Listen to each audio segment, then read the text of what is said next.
अस्सलाम वालेकुम प्यारे दोस्तों और बच्चों। आज की कहानी का नाम है आप ही बीबी आप ही बांदी। खाला मसूदा का इस दुनिया में कोई नहीं था। इनके शौहर का इंतकाल बहुत पहले हो चुका था और औलाद भी इनकी कोई नहीं थी। अपने घर में वो बिल्कुल अकेली रहती थी।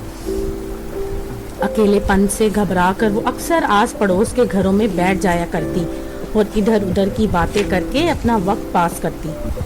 खाला मसूदा की वही मिसाल थी कि आप ही बीबी आप ही बांदी, अपने घर के सारे काम खुद ही करती। खाला मसूदा कभी कभी अपने अकेलेपन से घबरा भी जाती।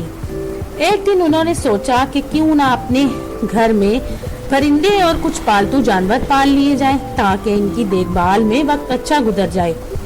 ये सोचकर खाला मसूदा ने मुख्तलिफ किस्म के परिंदों के साथ साथ एक बकरी और एक दुम्बा भी खरीद लिया।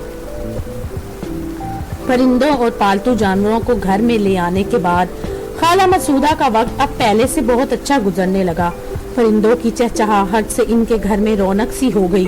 वो परिंदों और जानवरों की खिदमत करके खुशी महसूस करने लगी और इनका वक्त भी अच्छा गुजरने लगा।